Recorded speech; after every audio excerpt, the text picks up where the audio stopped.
எல்லாருமே நாம் தமிழ் கட்சிக்கு கொடுக்கக்கூடிய ஒரு சர்டிஃபிகேட்னா நல்லா பேசுறான்ற சர்டிஃபிகேட் எங்களுக்கு வேணாம். நாங்கள் என்ன பேசுறன்றதை நீங்கள் உள்நோக்கி பார்த்துட்டீங்கன்னா இவங்க நல்லா பேசலை, நல்லதை தான் பேசுகிறாங்க. நான் சொல்கிறது புரியுதுங்களா? வழக்கொள்ளை என்பது நாம் தமிழ் கட்சி வந்த பிறகு தான் தெரியும். இத்தனை ஆண்டு காலமாக அந்த தொழில் வளர்ச்சி படிப்பால் தானே வந்தது. இதுக்கு முன்னாடி நான் ஏற்கலவையில் ஓட்டினேன், இன்னைக்கு டிராக்டரில் ஓட்டினேன். காரணம் அந்த படிப்பு விவசாயத்துக்கு போகும்போது அதை ஏற்கலை பண்ணுறது இப்போ டிராக்டராக பரிணாமம் அடைஞ்சிருக்கு. நான் விவசாயிகளுக்கு முக்கியத்துவம் நான் கொடுத்துக்கிறேன், ஆடு மாடல் வளர்த்துக்கு நான் முக்கியத்துவம் கொடுத்துக்கிறேன் அப்படின்றத அண்ணன் சொல்றாரு. வழக்கறிஞர்னு சொல்றேன். நான் இருக்கிற 4 ஏக்கரை வச்சுட்டு நான் பயிர் செஞ்சுக்கிறேன்ட்டு இதையும் விட்டுட்டு நான் விவசாயம் பண்ண ஆரம்பிச்சிட்டேன் அப்படின்னா நான் விவசாயி. ஒரு அரசியல் அப்படின்றது முதியவர்களுக்கு மட்டும்தானா? ஒரு 40 வயதுக்கு மேல இருக்கிறவர்கள் அது தொடர்ச்சியாக அரசியல் குடும்பத்தின் வாரிசுகளுக்கு மட்டும்தான் அரசியல் சொத்தா? ஏன் ஏழை விவசாய குடும்பத்தை சேர்ந்தவர்களும் விளிமிலில் இருக்கக்கூடிய குடும்பத்தை சேர்ந்த ஒரு படித்த ஒரு பட்டதாரிகளுக்கு அரசியல் கிடையாதா?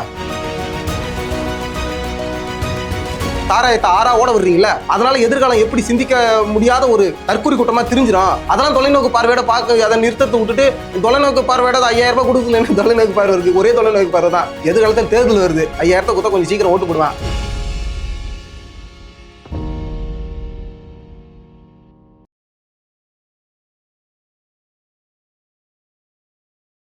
அருந்தமிழ் உறவுகள் அனைவருக்கும் வணக்கம். நீங்கள் தொடர்ச்சியாக எங்களுக்கு கொடுத்து வரும் பேராதரவு மிக்க மிக்க மகிழ்ச்சி அளிக்கிறது. எங்களுக்கு பெரிய ஊக்கத்தையும் உற்சாகத்தையும் கொடுக்கிறது. மறக்காமல் ஒவ்வொரு காணொளி பார்க்கும் பொழுதும் புதிதாக வருபவர்கள் எங்களை அரவணைத்து சப்ஸ்கிரைப் செய்து உங்களோட அந்த பெல் பட்டன் அழுத்தினீங்கன்னா தான் நோட்டிஃபிகேஷனாக சேரும். நீங்கள் பார்ப்பதற்கு எளிதாக இருக்கும். அருந்தமிழ் வலையொலியை வெற்றியடைய செய்ய நீங்கள் சப்ஸ்கிரைப் செய்யுமாறு அன்போடு கேட்டுக்கொள்கிறேன். நன்றி. அருந்தமிழர்களுக்கு வணக்கம். இன்றைக்கு நாம் சந்திக்க இருக்கும் அரசியல் ஆளுமை நாம் தமிழர் கட்சியின் வானூர் சட்டமன்ற தொகுதி வேட்பாளர் திரு கரிகாலன் வழக்கறிஞர் அவர்களை சந்திக்க இருக்கிறோம். வணக்கம். எப்படி இருக்கீங்க கரிகாலன்? ரொம்ப நல்லா இருக்கு. ரொம்ப மகிழ்ச்சி சந்திச்சது. எப்படி போயிட்டு இருக்கு சட்டமன்ற இந்த தேர்தல்? நெருங்கிக்கிட்டே இருக்கு. வேட்பாளர் அண்ணன் 234 வேட்பாளரையும் அறிவிச்சிட்டாங்க. அதில் ரொம்ப முக்கியமான தொகுதி இந்த வானூர் தொகுதின்னு நினைக்கிறேன். இந்த விழுப்புரம், பாண்டிச்சேரி, கடலூர், இந்த விழுப்புரம் இதுக்கு இடையில இருக்கிற அந்த தொகுதி கொஞ்சம் பாண்டிச்சேரிக்கு நடுவில் இருக்கும், இந்த பக்கம் கொஞ்சம் விழுப்புரத்தில் இருக்கும். இப்படி ஒரு எல்லாரும் சேர்ந்து இருக்கிற ஒரு தொகுதி அது. யார் பாண்டிச்சேரியில் இருக்காங்க, யார் தமிழ்நாட்டில் இருக்கான்னு தெரியாத தொகுதி. எப்படி களம் போகுது? முதல்ல வானூர் சட்டமன்ற தொகுதியை பற்றி சொல்லணும்னா, பெரும்பாலும் புதுச்சேரி ஒட்டி இருக்கிற பகுதி. வானூர் சட்டமன்ற தொகுதிக்குள்ளேயே புதுச்சேரி பகுதிகள் பாதி வரும். அது பார்க்கும்போது புதுச்சேரியுடைய அரசு அந்த மக்களுக்கு என்ன மாதிரியான திட்டங்களை கொண்டு வந்திருக்கு, என்ன மாதிரியான சலுகைகளை அவங்க கொடுத்துட்டு வராங்க, தமிழ்நாட்டில் இருக்கக்கூடிய மக்களுக்கு என்னென்னலாம் கிடைக்குது அப்படின்றத மக்கள் அது ரெண்டுத்தையும் வேறுபடுத்தி பார்க்கக்கூடிய இடத்துல வானூர் சட்டமன்ற தொகுதி இருக்குது. இப்போ நீங்கள் மதுரையில் போயிட்டு ஒரு தொகுதிக்கும் மற்றொரு தொகுதிக்கும் எந்த ஒரு வித்தியாசமும் இருக்காது. ஏன்னா இந்த மக்களுக்கு என்ன திட்டங்கள் போதோ அதே திட்டங்கள் தான் அங்கேயும் போகும். ஆனால் வானூர் சட்டமன்ற தொகுதி வானூர் சட்டமன்ற தொகுதியை பொறுத்து பார்க்கும்போது புதுவையில் மாணவர்களுக்கு என்ன மாதிரியான திட்டங்கள் அங்கே செயல்படுத்திட்டு வராங்க, இங்கே நம்ம தமிழ்நாட்டில் என்ன மாதிரியான திட்டங்களை செயல்படுத்திட்டு வராங்கன்னு மக்கள் ரெண்டுத்தையும் வேறுபடுத்தி பார்க்கும்போது ஏதாவது ஒரு உதாரணம் இப்போ குறிப்பாக பார்க்கணும்னா, மாணவர்களுக்கும் தனி பேருந்து அங்கே புதுச்சேரியில் இருக்கு. மாணவர்களுக்குன்னு 1 ரூபா பேருந்துன்னு சொல்லுவாங்க. அதை ஒரு மஞ்சள் கலரில் மாணவர்களுக்கு சிறப்பு பேருந்து அப்படின்னு விட்டுருவாங்க. இங்கே நம்ம தமிழ்நாட்டில் பார்த்தீங்கன்னா ஏதோ ஒரு நகர பேருந்து ஒன்று இருக்கும். அந்த நகர பேருந்தில் பள்ளி மாணவர்களுக்கான இலவச பேருந்துன்னு பஸ் பாஸ் ஒன்று கொடுத்துருவாங்க. அந்த பஸ் பாஸ் இருந்தால் தான் அவர் பயணிப்பார். கூட்ட நெரிசல் உங்களுக்கு தெரியும். அதுவும் பார்த்தீங்கன்னா குறிப்பாக பார்த்தீங்கன்னா அந்த 7 to 9 அந்த நேரத்தில் காலையில் பார்த்தீங்கன்னா அந்த பகுதிக்கு மட்டுமே ஒரு பேருந்து தான் வரும். பேருந்தே ஒரு பக்கம் சாஞ்சிக்கிட்டு வரும். ஒரு அபாயகரமான சூழ்நிலை பயணிக்கக்கூடிய ஒரு இழிவான நிலைமை தமிழ்நாட்டில் இருக்குது. அதெல்லாம் பார்க்கக்கூடியது நம்ம வானூர் சட்டமன்ற தொகுதியில் இருக்கக்கூடிய மக்கள் நம்ம புதுச்சேரியில் இருக்கக்கூடிய ஒரு சில நல்ல திட்டங்கள் நமக்கு கிடைக்காதா, நமக்கு ஏன் வராதா அப்படின்னு பார்க்கக்கூடிய ஒரு மக்களா வானூர் சட்டமன்ற தொகுதி இருக்கு. இப்போ பாண்டிச்சேரியே இன்னும் நம்ம நெருங்கல. அதோட சட்டத்து அதோட நல்ல திட்டங்களை கூட இன்னும் நம்ம பூர்த்தி செய்யலாம். நம்ம இது நல்ல திட்டங்கள் சொல்றதை தாண்டி பாண்டிச்சேரின்றதே வானூர் சட்டமன்ற தொகுதியோடைய மொத்த பரப்பளவுலே பாண்டிச்சேரின்ற மாநிலமே கம்மி. வானூர் சட்டமன்ற தொகுதியோட பரப்பளவை விட புதுவை அரசுடைய பரப்பளவு ரொம்ப கம்மி. ஒரு குறைவான பரப்பளவு இருக்கக்கூடிய அந்த புதுவை அரசு கூட இத்தகைய அளவில் மக்களை பார்க்கும்போது புதுச்சேரியில் இருக்கிறவங்க எல்லாமே செம்மாந்து வாழ்றாங்கன்னு நம்ம சொல்லல. ஆனால் நீங்கள் பாண்டிச்சேரியில் வண்டி எடுக்கிறதுக்கும் தமிழ்நாட்டில் வண்டி எடுக்கிறதுக்கு வித்தியாசம் இருக்குது. காரணம் அங்கே வசூலிக்கக்கூடிய மாநில வரி. பாண்டிச்சேரியில் 1 லிட்டர் பெட்ரோலோட விலையும் தமிழ்நாட்டில் இருக்கக்கூடிய பெட்ரோலோட விலையும் வித்தியாசம் நம்மளுக்கு இருக்குது. ஏன்? அங்க வரி வசூலிக்கக்கூடிய அரசு.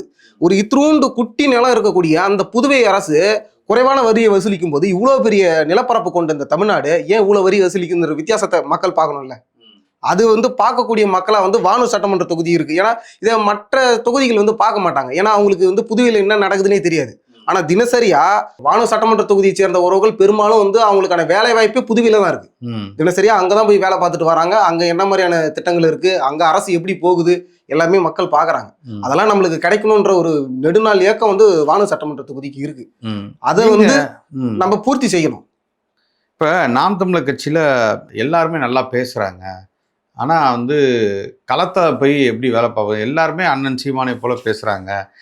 அந்த மாதிரி வேட்பாளர்கள் எல்லாமே இப்போ சமீப காலத்தில் பார்த்தீங்கன்னா போய் ஒவ்வொரு நேர்காணலில் இருக்கும்போதும் நல்லா இப்போ எல்லாருமே நாம் தமிழர் கட்சி அண்ணன் சீமானின் வேட்பாளர் பேசுகிறாங்க அப்படின்னு சொல்கிறாங்க.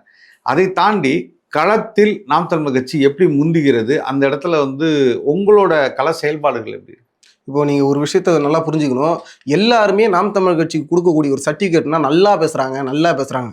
நாங்கள் பேசக்கூடிய தோணி, நாங்கள் பேசக்கூடிய முறையை பார்த்துட்டு நல்லா பேசுகிறான்ற சர்டிஃபிகேட்டு எங்களுக்கு வேணாம். நாங்கள் என்ன பேசுகிறோன்றதை பார்த்துட்டு நீங்கள் கொடுங்க.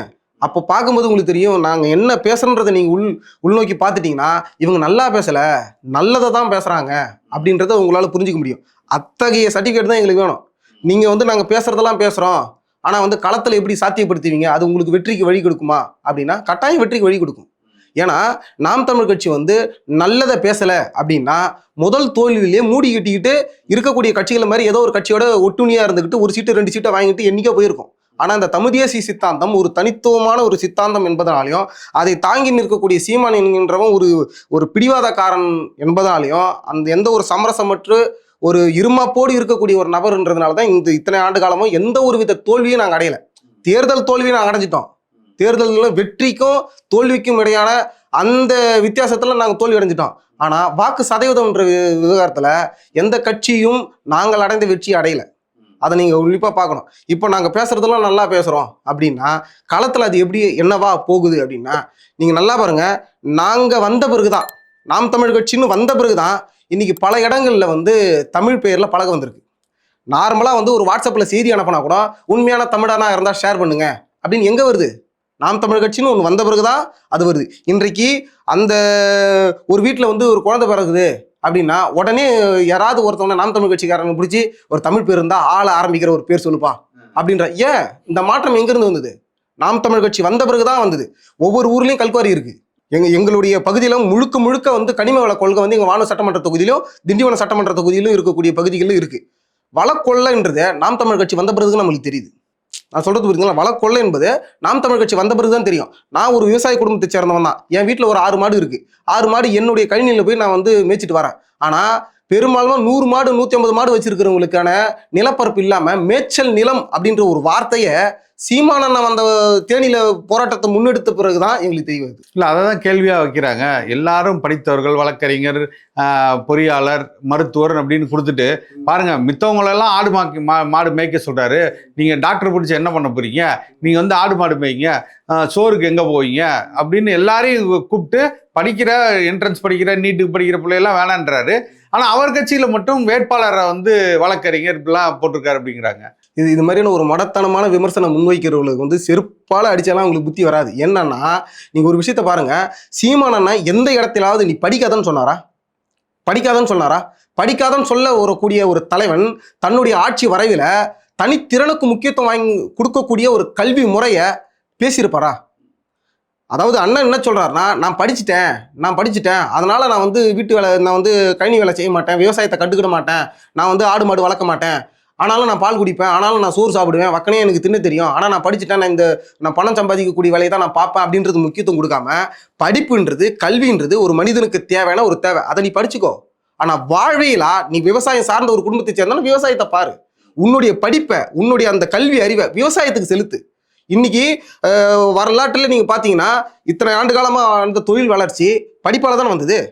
இதுக்கு முன்னாடி நான் ஏற்கலவையில் ஓட்டினேன், இன்னைக்கு டிராக்டரில் ஓட்டினேன். காரணம், அந்த படிப்பு விவசாயத்துக்கு போகும்போது அதை ஏற்கலை பண்ணுறது இப்போ டிராக்டராக பரிணாமம் அடைஞ்சிருக்கு. அது மாதிரி உன்னுடைய படிப்பை விவசாயத்துக்கு செலுத்து, நெசவு தொழிலுக்கு செலுத்து, பால் உற்பத்திக்கு செலுத்து. அதை விட்டுவிட்டு நான் படிச்சுட்டேன், நான் போய் ஐடி கம்பெனியில் வேலை செய்வேன், ஆனால் அந்த வந்து மாதம் ₹1,00,000 வருமானத்தை வச்சுக்கிட்டு நான் அதில் நல்லா வாழ்ந்துருவோன்றது அது சாத்தியப்படுது. அது வந்து எதிர்காலத்தை வந்து கேள்விக்குறி ஆகிக்கணும் அப்படின்றதுனால அண்ணன் என்ன சொல்கிறான்னு படி. அதே சமயம் விவசாயத்தையும் இந்த ஆடு மாடு வளர்த்துலையும் அதுக்கு முக்கியத்துவம் கொடுக்கணும். உன்னால் கொடுக்க முடியல, சரி நான் கொடுத்துக்கிறேன், என் ஆட்சி வருது, நான் விவசாயிகளுக்கு முக்கியத்துவம் நான் கொடுத்துக்கிறேன், ஆடு மாடுகள் வளர்த்துக்கு நான் முக்கியத்துவம் கொடுத்துக்கிறேன் அப்படின்றத அண்ணன் சொல்கிறார். தனித்திறனுக்கு முக்கியத்துவம் வாய்ந்தக்கூடிய ஒரு கல்வியை, அந்த கல்வி முறையை இந்த உலக அரங்கில் பேசக்கூடிய ஒரு தலைவனா அண்ணன் சீமான் அவர்கள் இருக்காரு. அதே போல இந்த கேள்வி முன்வைக்கிறாங்கல்ல, இவர் வந்து படிக்கக்கூடாதுன்னு சொல்றாரு, ஆனா வந்து வேட்பாளர் 234 பேரும் படிச்சவர்களா போட்டிருக்காங்க அப்படின்னா, படிச்சவர்களா போட்டிருக்காங்கன்னு சொல்லக்கூடியவர்கள் நான் ஒரே வார்த்தை சொல்றேன், நான் வழக்கறிஞர். இருக்கக்கூடிய வேட்பாளர்லாம் வந்து முதுகலை பட்டதாரிகள் இருக்கிறாங்க, ஆய்வில் நிறைஞர்கள் இருக்காங்க, மருத்துவர்கள் இருக்காங்க. இப்போ மருத்துவர் என்பதோ ஆய்வில் நிறைஞர் என்பதோ முதுகலை பட்டங்கள் என்பதோ இதெல்லாம் படிப்பு. விவசாயம் என்பது படிப்பா? ஆடு மாடு வளர்க்குறதுன்றது படிப்பா? அது படிப்பு இல்லை, அது வாழ்வியல். தொழில் வேற, கல்வி வேற, வாழ்வியல் முறைன்றது வேற. இப்போ நான் வந்து வழக்கறிஞர் தான். இப்போ என்ன எடுத்துக்கங்க, நான் ஒரு பொறியியல் பட்டதாரி, வழக்கறிஞர் இளங்கலை சட்டமும் படிச்சிருக்கேன். ஆனால் என்னை அடையாளப்படுத்தும் போது நான் என்ன பண்ணுறேன்? வழக்கறிஞர்னு சொல்கிறேன். ஏன்னா நான் பொறியியல் படித்து இருந்தாலும், நான் வந்து இளங்கலை சட்டம் படித்திருந்தாலும், என்னுடைய தொழில் இப்போதைக்கு வழக்கறிஞர்னால வழக்கறிஞர்னு அடையாளப்படுத்திக்கிறேன். இப்போ வழக்கறிஞரும் வேணாம், நான் இருக்கிற 4 ஏக்கரை வச்சுட்டு நான் வந்து பயிர் செஞ்சுக்கிறேன்ட்டு இதையும் விட்டுட்டு நான் விவசாயம் பண்ண ஆரம்பிச்சிட்டேன் அப்படின்னா நான் விவசாயி. நான் சொல்கிறது புரியுதுங்களா? இப்போ வழக்கறிஞர் தொழில் ஏதோ நான் படிச்சுட்டேன், அந்த ப்ராக்டிக்ஸிங் இருக்கணுன்றதுக்காக வழக்கறிஞர் பார்க்குறேன். இன்னொரு புறம் பார்த்தீங்கன்னா நான் விவசாயம் பண்ணிட்டு வரேன். நேற்று வந்து எங்களுடைய கழனியில் வந்து காராமணி அடிச்சு போட்டு வரோம். நேற்று இரவு முழுக்க வந்து, ஏன்னா இரவு முழுக்க தான் தடையற்ற ஒரு மின்சாரம் இருக்குன்றனால இரவில் தான் நாங்கள் வந்து தண்ணி பாசுவோம். நேற்று நிலக்கடலை எங்கள் ஊரில் சொல்கிற மல்லாட்டைக்கு நாங்கள் தண்ணி பாசிட்டு வரேன். நான் ஒரு விவசாய குடும்பத்தை சேர்ந்தவன் நான். சரி, நான் கூட விவசாய குடும்பத்தை சேர்ந்த வழக்கறிஞர். எங்கள் ஐயா வந்து சீர்காழி மயிலாடுதுறையில் ஐயா காசிராமன் இருக்காரு. முழுக்க அவருடைய தொழிலே விவசாயம் தான். ஆனால் அவர் பேருக்கு பின்னால் அவர் படித்த பட்டத்தை போட்டதுனால அவர் விவசாயம் இல்லைன்னா ஆயிடுமா?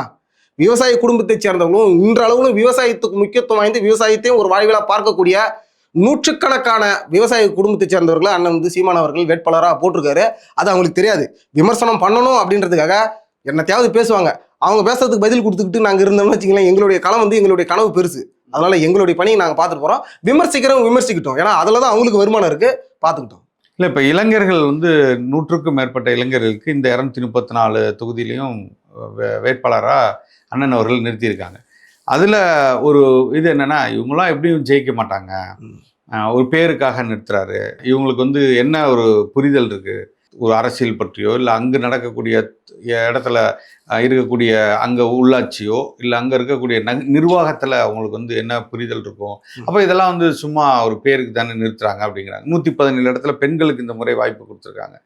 ஆனால் மக்கள் எப்படி பார்க்குறாங்க, உங்களை வந்து எப்படி அணுகிறாங்க, மக்களை நீங்கள் எப்படி பேசுகிறீங்க, மக்களிடம் வந்து இப்போ தேர்தல் நெருங்கிருச்சு, எல்லாம் கூட்டணி பற்றி பேசிக்கும்போது நம்ம வந்து களத்தில் இறங்கி எல்லாரும் ஒவ்வொரு தொகுதியாக வேட்பாளர் வந்து மக்களை சந்திக்க ஆரம்பிச்சிட்டாங்க. அதில் எப்படி மக்கள் பார்க்குறாங்க? இல்லை, இப்போ வந்து இந்த மாதிரியான கேள்வி அது புரிதலே இல்லாதவர்கள் முன்வைக்கக்கூடியதை தான் நான் பார்ப்பேன். என்னென்னா, இப்போ வந்து ஒரு அரசியல் அப்படின்றது முதியவர்களுக்கு மட்டும்தானா? ஒரு 40 வயதுக்கு மேலே இருக்கிறவர்கள், அது தொடர்ச்சியாக அரசியல் குடும்பத்தின் வாரிசுகளுக்கு மட்டும்தான் அரசியல் சொத்தா? ஏன் ஏழை விவசாய குடும்பத்தை சேர்ந்தவர்களும் விளிமிலில் இருக்கக்கூடிய குடும்பத்தை சேர்ந்த ஒரு படித்த ஒரு பட்டதாரிகளுக்கு அரசியல் கிடையாதா? இந்த உலகத்தில் அரசியல் என்பது அனைத்து உயிர்களுக்குமானது அப்படின்ற ஒரு கோட்பாட்டை முன்வைத்து அரசியல் செய்யக்கூடிய ஒரு இயக்கம் வந்து நாம் தமிழ் கட்சி. அந்த வகையில் பார்க்கும்போது நீங்கள் ஒரு விஷயத்தை எடுத்துங்க, ஒரு 40 வயசு ஒரு எம்எல்ஏ இருக்கிறார், அவருடைய தொழிலே அரசியல் தான் அப்படின்னு வச்சிங்களேன். ஒரு ரோட்டை பார்த்தாருன்னா 5 கோடி ரூபாய் எஸ்டிமேட்டு, அதில் எவ்வளோ அடிக்கலாம்னா அவர் பார்ப்பார். ஒரு சாலையான பராமரிப்புன்றது 5 ஆண்டுகள் தான். ஒரு சாலை போட்டாங்கன்னா அடுத்த 5 ஆண்டு வரைக்கும் அதுக்கு லிமிட்டு, அதோட வேரண்டி. அதுக்கப்புறம் அதை பராமரிக்கிறன்ற பேரில் பேட்ச் ஒர்க் போட்டு ஏகப்பட்ட பேட்ச் ஒர்க் போட்டு ஒரு திட்டத்தை ஒதுக்கிட்டு பணத்தை வந்து ஒதுக்கிட்டு போயிட்டே இருப்பாங்க. இதுதான் அவங்க பார்க்குறது. படித்த பண்பட்ட பிள்ளைகள் நாங்கள் வரோம் அப்படின்னா வெளிநாட்டில் என்ன மாதிரியான இதே சாலை போடுதல் பராமரிப்பு, என்ன மாதிரியான திட்டங்கள், என்ன மாதிரியான இதெல்லாம் முன்வைக்கிறாங்க, என்ன மாதிரியான டெக்னிக்கல் ஐடியாலாம் யூஸ் பண்ணுறாங்க அப்படின்றத நாங்கள் பார்ப்போம். அப்போது 5 ஆண்டுகள் ஒரு சாலைக்கான வந்து காலம் அப்படின்னா அதை 10 ஆண்டாக உயர்த்தக்கூடிய அளவில் அந்த மாதிரியான சாலை எப்படி போடலாம் அப்படின்றத படித்த பண்பட்ட பிள்ளைகள் தான் பார்ப்போம். இப்போது எங்கள் ஏரியாவில் ஒரு எம்எல்ஏ இருக்கார், என் ஊருக்காரே தான். இப்போ சிட்டிங் எம்எல்ஏ வந்து வானூர் சட்டமன்ற தொகுதியோட எம்எல்ஏ என்னுடைய ஊருக்கார் தான். அவர் பார்த்தாருன்னா அந்த ரோட்டை பார்த்தாருன்னா என்ன நினைப்பாரு, யாரோ ஒரு கான்ட்ராக்டர் கொடுத்துட்டு நம்ம போடுவோம், அதில் நம்மளுக்கு என்ன பர்சன்டேஜ் வருதோ அதுதான் அவங்களுடைய சிந்தனையாக இருக்கும். நான் வந்து இப்போ நான் வழக்கறிஞராக இருந்தாலும் 2 ஆண்டுகள் வந்து நான் வந்து நெடுஞ்சாலைத்துறையில் ஒரு தற்காலிக பணியிடத்தில் நான் வேலை பார்த்தேன். அப்போது அந்த சாலை போடுதல் பராமரிப்பில் என்ன மாதிரியான யுத்தியில் கையாளுறாங்க, எப்படி வந்து அங்கே என்னென்ன மாதிரியான கோல் வேலைலாம் நடக்குதுன்றது அறிஞ்சவன் என்பதனால அதே சாலை போடுதல் பராமரிப்பை நான் எம்எல்ஏவா ஆயிட்டேன்னா என்னுடைய பகுதியில் நான் போடக்கூடிய சாலைகள் தரமாக இருக்கும். அது எந்தெந்த இடத்துலலாம் வந்து கமிஷன் போதோ அது எல்லாத்தையும் கட் பண்ணி நிறுத்திட்டு 2 கோடி ரூபாய் போட வேண்டிய ரோட்டை இவங்க 4 கோடி ரூபாய்னு எஸ்டிமேட்டை போட்டு அதில் 1.5 கோடி ரூபாயில் போட்டு மீதி எல்லாத்தையுமே வந்து எம்எல்ஏக்கு ஒரு பர்சன்டேஜ், எம்பிக்கு ஒரு பர்சன்டேஜ், அந்த மாவட்டத்தோட மினிஸ்ட்ரிக்கு ஒரு பர்சன்டேஜ், அந்த திட்டத்தை போட்டு கொடுக்கக்கூடிய எஸ்டிமேட்டை போட்டுக்கூடிய அரசு அதிகாரிகளுக்கு ஒரு பர்சன்டேஜ், இது எல்லாத்தையும் நான் நிறுத்திட்டேன்னா 2 கோடி ரூபாயில் போட வேண்டிய ரோட்டை நான் 2 கோடி ரூபாயிலே தரமாக போட்டுருவேன். நான் சொல்றது புரியுதுங்களா? இதுக்காக தான் நாங்கள் என்ன சொல்கிறோம், படித்த பண்பட்ட இளைஞர்கள் நாங்கள் அரசியலுக்கு வரோம். எங்களை நாங்கள் கண்டிப்பாக வெல்லுவோம். ஒரு தரமான ஒரு ஆட்சியை நாங்கள் கொடுப்போம். நீங்க வந்து ஒண்ணுமே தெரியாம ஊர்ல பணபலம் இருக்கக்கூடிய ஆள்பலம் இருக்கக்கூடிய அவர்கள் மட்டுமே அரசியல் அவங்க தான் செய்யணும் அப்படின்னு இருந்ததுனால நாடு நாசமா போச்சு. நாங்க படிச்ச பிள்ளைங்க, பண்பட்ட பிள்ளைங்க, அரசியல்ன்றது வந்து யாரை எங்க திட்டுறது, எந்த கட்சி கூட கூட்டணி போறது, இவங்களை வச்சு இவங்க கிட்ட என்ன சொல்றது, இந்த தேர்தலுக்கு ஒரு நிலைப்பாடு, அடுத்த தேர்தலுக்கு ஒரு நிலைப்பாடு, இதுவா அரசியல்? மக்களுக்கு என்ன போகணும், மக்களுக்கு எது தேவை, எதை எப்ப கொண்டு போகணும், எப்படி கொண்டு போகணும், அதெல்லாம் தெரிஞ்சவங்க தான் அரசியலுக்கு வரணும். அதுதான் நாம் தமிழ் கட்சி பிள்ளைங்க. அதுதான் மக்களுக்கு என்ன தேவைன்னு தெரிஞ்சுதான் நாங்கள் வந்து கோடை காலத்துக்கும் சேர்த்து ஒரு 2000, இப்போ வந்து 5000, இப்போ வந்து அடுத்து நேற்று ஒரு அறிக்கை விட்டுருக்காங்க ஊனமுற்றோர் அவங்களுக்குலாம் வந்து 2000, வயதானவர்களுக்கு 2000, இப்படி மக்கள் கேட்காம அள்ளி காலையில் பார்த்தா பேங்க் அக்கௌண்ட்டில் காசு வந்து உழுவுற அளவுக்கு செழிப்பாக மக்களை வச்சுருக்காங்களே. இந்த பக்கம் சாராயம் ஒரு நாளைக்கு 700 கோடி 800 கோடி டார்கெட் வச்சு விற்கிறாங்க. இதுக்கு மேலே எப்படி தான் திமுக நீங்கள் மக்களுக்கு நல்லது செய்யணும்னு நினைக்கிறீங்க? இல்லை, இப்போ நீங்கள் சொன்னீங்க மக்கள் கேட்காமலே இவ்வளோத்தெல்லாம் வாரி கொடுக்குறாங்கன்னு. நீ கேட்காதெல்லாம் வாரி கொடுக்குறீங்களே, நாங்கள் வந்து தொடர்ச்சியாக கேட்கறது ஏன் நீங்கள் செய்ய மாட்டீங்க? மக்களுக்கு தேவைன்னா என்னன்னா, எனக்கு என்ன வேணுமோ அதை கொடுக்குறது, அதுதான் என்னுடைய தேவை. நான் சொல்றது புரியுதுங்களா? நான் கேட்காதது கொடுக்குறதுக்கு பேர் தேவை கிடையாது. நான் கேட்டேன்னா உங்ககிட்ட 1000 ரூபாய் கொடுக்கணும்னு எனக்கு கேட்டேன்னா, எதுக்கு கோடைக்காலம் ஆட்சி முடிஞ்சிடும், ஆட்சி மாறிடுச்சுன்னா எங்களுக்கு வந்து மே மாசத்துக்கெல்லாம் எங்களுக்கு வந்து எதுவும் கிடைக்காது, அதனால இப்பயே சேர்த்து ஒரு 5000 ரூபாய் பார்வையோட வெயில் அதிகமா இருக்கும், உஷ்ணம் அதிகமா இருக்கும் அப்படின்னு பார்த்து தானே செய்யறாங்க. ஏன் அதே தொலைநோக்கு பார்வையோடு தண்ணீர் தட்டுப்பாடுக்கு தொலைநோக்கு பார்வையோட பாருங்களேன். கனிம வளத்தை கொள்ளடிக்கிறதுனால இந்த நாடு எப்படி, இந்த மண் வளம், இந்த கனிம வளம் வந்து பறிக்கப்படுறதுனால இந்த பூமி தாய் வந்து எந்த அளவில் சீரழிக்கப்படுவா, எதிர்காலத்தில் எப்படி இருக்கும் அப்படின்றது அதை தொலைநோக்கு பார்வையோடு பார்த்து அந்த கனிம வளத்தை கொள்ளடிக்கிறது நிறுத்துங்களேன். ஆத்து மணலை திருடுறீங்களே, அதனால வந்து உடம்புக்கு நரம்பு போல இந்த பூமி தாய்க்கு இருக்கக்கூடிய அந்த ஆறுகளை அழிச்சு கொள்றீங்களே, இதனால வந்து மக்களுக்கு எதிர்காலத்தில் தண்ணீர் தட்டுப்பாடு வருமே, அதை தொலைநோக்கு பார்வையோட பார்த்து அதை தடுத்து நிறுத்துங்களேன். டாஸ்மார்க் வந்து சாராயத்தை ஆறா ஓட விடுறீங்களா, அதனால எதிர்காலம் எப்படி சிந்திக்க முடியாத ஒரு தற்கொலை கூட்டமா தெரிஞ்சிடும். மக்கள் வந்து எந்த அளவுக்கு இழிநிலைக்கு போயிடுவாங்க, அதெல்லாம் தொலைநோக்கு பார்வையோட பார்க்க அதை நிறுத்தத்தை விட்டுட்டு தொலைநோக்கு பார்வையோட 5000 ரூபாய் கொடுக்கலன்னு தொலைநோக்கு பார்வை இருக்கு. ஒரே தொலைநோக்கு பார்வை தான். எதிர்காலத்தில் தேர்தல் வருது, 5000 கொடுத்தா கொஞ்சம் சீக்கிரம் ஓட்டு போடுவான். ஏற்கனவே ஆட்சியில் அதிருப்தியில் இருக்கிறாங்க. அந்த 5000 கொடுத்து அதிருப்தியில தான் இருக்காங்க. யாரு இல்லைன்னு சொல்றீங்க? யார் நல்லா இருக்கிறா இந்த ஆட்சியில? இந்த திமுகவோட ஆட்சியில நல்லா இருக்கிறது யார் பார்த்தீங்கன்னா குவாரி ஓனர், ஆத்து மணலை விற்கிறவன், அதே போல வந்து தொழிற்சாலைகளை வச்சுக்கிட்டு இண்டஸ்ட்ரி டெவலப்மெண்ட்ன்ற பேர்ல கான்ட்ராக்ட் பேஸ் எடுத்துக்கிட்டு இந்த கட்சியில வந்து ஒன்றிய கவுன்சிலரா, மாவட்ட கவுன்சிலரா, அரசு ஒப்பந்ததாரரா அவங்களே இணைச்சிக்கிட்டு கவர்மெண்ட் காசை வந்து நாங்கள் ரோடு போடுறோம், நான் டேங்க் கட்டி தரேன், நான் அந்த பில்டிங் கட்டி தரேன்னு சொல்லிட்டு அரசு ஒப்பந்ததாரர்களா அவங்களே இருந்து ஒதுக்கீடு பண்ற நிதிகளை வந்து இவங்க ஒதுக்கி எடுத்துட்டு போட்டு இவங்க வந்து கோடி கோடியா கொள்ளடிக்கிறவங்க. இவங்க மட்டும்தான் நல்லா இருக்கிறாங்க. மக்கள் யார் நல்லா இருக்கா? யாருமே இல்லை. அவங்க நல்லா இல்லைன்றதுனாலதான் அவர்களிலிருந்து நம் மக்களின் வலியை உணர்ந்தவர்கள், மக்களிலிருந்தே உருவாகி வந்த பிள்ளைகள் தான் நாங்க. மக்கள் எல்லாருமே வந்து வெளியில பேசிட மாட்டாங்க. இப்ப என் ஊர் பிரச்சனை பேசுறதுக்கு என் ஊர்ல இருக்கிற 1000 பேரும் வரத்தவில்லை. அந்த ஊர் பிரச்சனையை உணர்ந்தவன் எவனாச்சும் ஒருத்தம் இருந்தா போதும்ல. அந்த ஒருவர்கள் தான் ஒவ்வொரு ஊரிலும் ஒவ்வொரு தொகுதியிலும் 234 தொகுதியிலுமே இருக்கக்கூடிய சீமான்கள். பிரதான பிரச்சனையா இப்ப வானூர்ல என்ன பிரதான பிரச்சனை, அதை எதை முன்வைத்து நீங்க இந்த தேர்தல் பரப்புரை பண்றீங்க? ஐயா, முதல் விஷயங்கய்யா, நான் நிறைய பேர்கிட்ட நான் சொல்றது, இப்ப நீங்க ஒரு நெறியாளராக இருந்துகிட்டு என்கிட்ட கேட்கறது என்ன, உங்க தொகுதியில் என்ன பிரச்சனைன்னு கேட்குறீங்க. நாளைக்கு இன்னொரு வேட்பாளரை பார்த்தீங்கன்னா என்ன கேட்பீங்க, உங்க தொகுதியில் என்ன பிரச்சனைன்னு கேட்பீங்க இல்லைங்களா? இப்ப உங்களை மாதிரியே இருக்கக்கூடிய இன்னொரு ஊடகவியலாளர் என்னைய பார்த்தாலும் என்ன கேட்பாரு, உங்க தொகுதியில் என்ன பிரச்சனை. முதல்ல இதுதாங்க பிரச்சனை. யாராவது எங்கேயாவது உங்க தொகுதிக்கு என்ன தேவைன்னு கேட்குறீங்களா? அப்படி இல்லையே. அதான் சொல்றேன், என்ன தேவை அப்படின்னு கேட்கக்கூடிய நிலைமையில் இல்லாம என்ன பிரச்சனைன்னு கேட்கக்கூடிய நிலைமையில தான் இத்தனை ஆண்டு கால திராவிட ஆட்சி கொண்டு வந்திருக்கு. என்ன பிரச்சனை?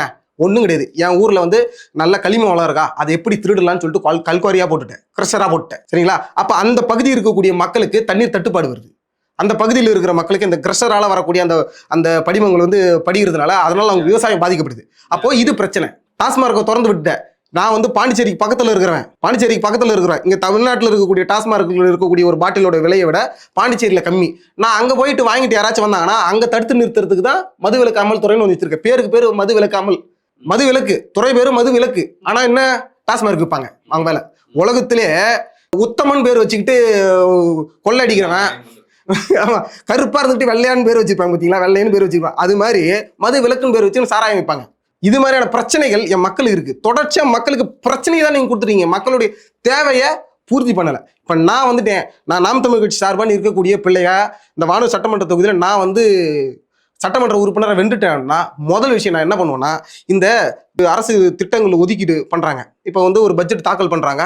ஒவ்வொரு ஊராட்சி, இப்போ எங்களுடைய வானூர்ல பார்த்தீங்கன்னா கிளியனூர் ஊராட்சி ஒன்றியம் இருக்கு, வானூர் ஊராட்சி ஒன்றியம் இருக்கு, கண்டமங்கலம் ஊராட்சி ஒன்றியம் இருக்கு. ஒவ்வொரு ஊராட்சி ஒன்றியத்துக்கும் அந்த பிடிஓ ஆஃபீஸுக்கு ஒரு 200 கோடி, இந்த தொகுதி இந்த ஒன்றியத்துக்கு ஒரு 200 கோடி, இந்த தொகுதிக்கு ஒரு 220 கோடி, இந்த இடத்துல வந்து ஒரு 230 கோடி அப்படின்னு ஒதுக்குறாங்கன்னா அவங்க என்ன பண்ணுவாங்கன்னா, எந்தெந்த ஊருக்கு டேங்க் கட்டணும், எந்தெந்த ஊருக்கு சாலை போடணும், பஞ்சாயத்து யூனியன் சாலை, அதே மாதிரி நெடுஞ்சாலைத்துறைக்குன்னு ஒரு நிதி ஒதுவாங்க. இப்படி ஒதுக்கப்படக்கூடிய நிதிகள்லாம் அவங்க வந்து ஒரு எஸ்டிமேட் போடும்போது என்ன பண்ணுவாங்கன்னா, ஒரு 10 லட்ச ரூபாய் ஒரு கிராம சாலை போடணும்னா இவன் 15 லட்ச ரூபாய் எஸ்டிமேட் போடுவான்.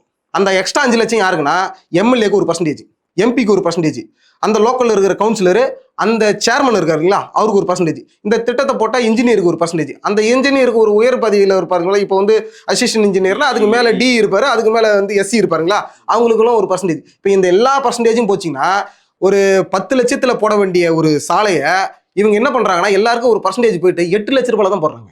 8 லட்ச ரூபாய் தரமற்ற ஒரு சாலையா போட்டுடுறாங்க. மீதி எல்லா அமௌண்ட்டும் எங்க போயிடுறாங்க, இவங்க பிரிச்சுக்கிறாங்க. அதனாலதான் நீங்க போய் பாருங்க, ஏதோ ஒரு பஸ் ஸ்டாண்டு பாத்தீங்கன்னா நார்மலா ஒரு 10 லட்சத்துல கட்ட வேண்டிய பஸ் ஸ்டாண்டுக்கு மதிப்பீடுன்னு சொல்லி இப்போ 25 லட்சம் போட்டுருப்பான். இப்போ நீங்க பார்க்கக்கூடிய பஸ் ஸ்டாண்டு மட்டும் இல்லை, ஒரு டேங்கா இருக்கட்டும், எந்த ஒரு கவர்மெண்ட் கட்டிடங்களா இருந்தாலும் எல்லாத்துக்கும் காரணம் பின்னால இருக்கிறது இதுதான். இப்போ நான் சட்டமன்ற உறுப்பினர் ஆயிட்டேன்னா என் பகுதியில் நான் நிறுத்திடுவேன். இப்போ நான் வாங்காம நிறுத்துறேன், எனக்கு வந்து எம்எல்ஏக்குன்னு ஒரு பர்சன்டேஜ் கொடுப்பீங்களா, அதை நான் நிறுத்திக்கிறேன். எம்பிக்குன்னு ஒன்று போகல, மினிஸ்ட்ரிக்குன்னு ஒன்று போகல, நானே வாங்கலை, இவங்களுக்கு என்னத்துக்கு? இப்போ நான் வாங்காம தவிர்த்துட்டேன்னா எனக்கு கீழே இருக்கிற கவுன்சிலரு, சேர்மனு, அந்த பகுதியில் அந்த திட்டத்தை போட்டு கொடுத்த அந்த எஸ்டிமேட் போட்டு கொடுத்த இன்ஜினியர், இவங்களாம் வாங்காம தடுத்துருவாங்க. அப்போது 10 லட்ச ரூபாயில் ஒரு வேலைனா 10 லட்ச ரூபாய் தரமாக போடுவோம். இப்போ 10 லட்ச ரூபாய் நான் தரமாக போட்டேன்னா ஒரு சாலைக்கு நீ 15 லட்ச ரூபாய் நீ எஸ்டிமேட் போடல, நான் 10 லட்ச ரூபாய் தரமாக போட்டேன்னா ஒரு ஊராட்சி ஒன்றியத்துக்கு 10 சாலைகள் போட வேண்டிய இடத்துல தரமாக 15 சாலை போட்டு போகிறேன். சாலைக்கு மட்டும் இல்லாமல் ஒவ்வொரு வேலைக்குமே இதுமாரி நான் தரமாக செஞ்சுட்டு போகிறேன். மக்களுக்கான காசை நான் மக்களுக்கே செலவு பண்ணிட்டு போகிறேன். எனக்கு எதுக்கு இங்கே பர்சன்டேஜ்? எம்எல்ஏக்கு எதுக்கு பர்சன்டேஜ்? ஒரு எம்எல்ஏவுக்கு அடிப்படை சம்பளமாக 30,000 கொடுக்குறீங்க. அது இல்லாமல் டிராவல் அலவன்ஸு, தொகுதிக்கு அலவன்ஸு, போஸ்டல் சார்ஜ், அந்த அலவன்ஸ்னு மொத்தமாக சேர்த்து 1,05,000 ரூபாய் கொடுக்குறீங்க. 1,05,000 ரூபாய் ஒரு மாதத்துக்கு ஒரு எம்எல்ஏக்கு. இதை விட என்ன வேணும்? அரசு பேருந்துகளில் இலவச கட்டணம், ரயிலில் வந்து ஃபர்ஸ்ட் கிளாஸ் ஏசி கட்டணம், சுங்க வரி கிடையாது. ஒரு எம்எல்ஏவுக்கு இதை விட வேற என்ன வேணும்? இதெல்லாம் நான் எதிர்பார்க்காத வாழ்க்கை. ஒரு தனி மனிதனுக்கான அடிப்படை தேவையை விட மிக மிஞ்சிய ஒரு சலுகை வந்து ஒரு எம்எல்ஏக்கு இருக்குது. இதை தாண்டி எனக்கு பர்சன்டேஜ் வந்து நான் வாங்கி என்ன கொடுக்க போகிறேன்? இப்போ நான் வந்து வேட்புமனு தாக்கல் பண்ணும்போது ஒரு அஃபிடேவிட் தாக்கல் பண்ணுறேன்ல, 5 ஆண்டுகள் முடிவிட்டோம். நான் வெற்றி பெற்ற பிறகு 5 ஆண்டுகள் முடிவிட்டோம், நான் இன்னொரு அஃபிடேவிட் தாக்கல் பண்ணுறேன். இதை விட ₹1 கூட நான் வசூலிச்சிட்டேன், அதிகமாக சொத்து சேர்த்துட்டேன்னு காட்டுங்க. நான் மட்டும் இல்லை, 234 தொகுதியில் இருக்கக்கூடிய ஒவ்வொரு வேட்பாளரோட நிலைமை இதுதான். நாங்கள் ₹1, ஏன்னா நான் வந்து தேர்தலுக்கு காசு கொடுக்கல, வாக்குக்கு காசு கொடுக்கல. என் பகுதியில் நேற்று விருப்பமனு தாக்கல் பண்ணாரு, திமுகவில் வேட்பாளருக்காக விருப்பமனு தாக்கல் பண்ணிக்கிறாரு. 5 கோடி ரூபாய் காட்டியிருக்காரு சீட்டு வாங்குறதுக்கு. 5 கோடி ரூபாய் காட்டியிருக்காரு. அந்த 5 கோடி 50 கோடியை எப்படி எடுக்கணும்னு அவர் நினைப்பாரு. நான் ஒத்த பைசா செலவு பண்ணல, நான் எனக்கு வந்து மக்களுடைய காசை திருட வேண்டிய அவசியம் எனக்கு இல்லை. அதனால நான் சொல்கிறேன், ₹1 நான் தரல, மக்களுக்காக செலவு பண்ணல. மக்களுக்காக நான் ₹1 நான் வந்து தேர்தலுக்காக முதலீடு நான் போடல. அதனால மக்கள் காசு ₹1 நான் எடுக்கல. மக்களுக்கான காசை நான் சரியா முறையா அவங்களுக்கு நான் செலவு பண்ணுவேன். அது மட்டும் இல்லாமல் இது வந்து என் தொகுதியில் தனிநபராக நான் ஒரு எம்எல்ஏவாக நான் பண்ண வேண்டியது. ரெண்டாவது, எங்கள் அண்ணன் நான் எப்படி வானூர் சட்டமன்ற தொகுதியில் வெல்றனோ அதே போல் ஒவ்வொரு சட்டமன்ற தொகுதியிலும் இருக்கக்கூடிய ஒவ்வொரு சீமானும் வெல்றான். அப்படின்னா 234 ஒரு அவுட்ஸ்டாண்டிங்காக ஒரு 118 வென்றாலே ஆட்சி நம்மளுது. அப்போ எங்கள் அண்ணன் ஆட்சியில் உட்காந்து அவர் வந்து அனைவருக்கும் தரமான கல்வி இலவசம் அப்படின்னு அவங்க ஒரு சட்டத்தை கொண்டு வராருன்னா என் பகுதியில் இருக்கக்கூடிய ஒவ்வொரு அரசு பள்ளிகளையும் தரம் உயர்த்திருவேன்.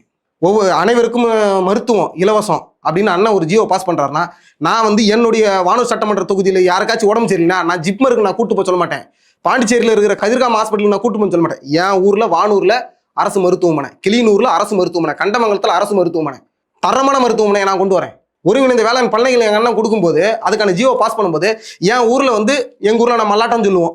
நம்ம வந்து பிரதானமாக தெரிஞ்சது நிலக்கடலை, மணிலா வந்து பிரதானமான ஒரு பயிராக இருக்கு. அதனால மணிலா சார்ந்த தொழிற்சாலைகள், நெல் சார்ந்த தொழிற்சாலைகள் அதிகமாக பயிரிடுவது, கரும்பு சார்ந்த தொழிற்சாலைகள், அந்த தொழிற்சாலைகளில் சமூக பிரதிநிதித்தோட அனைவருக்குமான வேலைவாய்ப்பு இதை நான் கொடுத்துட்டேன்னா இந்த மக்கள் எதிர்பார்க்காத ஒரு வாழ்க்கையை நான் சொன்ன பார்த்தீங்களா ஆரம்பத்தில் பாண்டிச்சேரி வந்து நாளைக்கு தமிழ்நாட்டோட போட்டி போடுவான். என்னடாடி தமிழ்நாட்டில் வந்து வானூரில் என்ன மாதிரியான வேலைலாம் போயிட்டு இருக்கு, நமக்கு இதெல்லாம் கிடைக்கலையேன்னு பாண்டிச்சேரி ஆளு இயங்குவான். அத்தகைய சூழ்நிலையை நாங்கள் உருவாக்குவோம். இவ்வளோ திட்டங்களோடு இருக்கிறீங்க. ஆனால் இதை சிதைக்கும் விதமாக ஒரு கூட்டம் இப்போ வந்திருக்கு. இளைஞர்கள் எல்லாம் அவர் பக்கம் போகிறாங்க. இந்த தேர்தலில் வந்து அது பெரிய வந்து நாம் தமிழர் கட்சிக்கு பின்னடைவை ஏற்படுத்தி தரும். ஏன்னா இவங்க வந்து இத்தனை ஆண்டுகள் தொடர்ச்சியாக வந்துமே இன்னும் வெற்றி பெற முடியல. அந்த ஒரு இயக்கத்தில் இவர்களெல்லாம் இங்கே இருக்கிறவங்கெல்லாம் வந்து விஜய் பக்கம் போகிறதுக்கான வாய்ப்புகள் இருக்குது. இந்த முறை வந்து பெருவாரியான வாக்குகளை விஜய் அவர்கள் இவர்களிடமிருந்து பறித்து விடுவார் அப்படிங்கிற அந்த பார்வைக்கு என்னன்னு சொல்றீங்க? இப்போ நாம் தமிழ் கட்சி நீங்கள் பார்த்தீங்கன்னா, நாம் தமிழ் கட்சியில் இருக்கிறவங்க எல்லாருமே செவ்வாய் கிரகத்துலேருந்து வந்தவங்க கிடையாது. ஏற்கனவே அதிமுகவில் இருந்தவங்க, திமுகவில் இருந்தவங்க, பாமகவில் இருந்தவங்க, விடுதலை சிறுத்தைகளுடைய ஆதரவாளர் இருந்தவங்க தான்.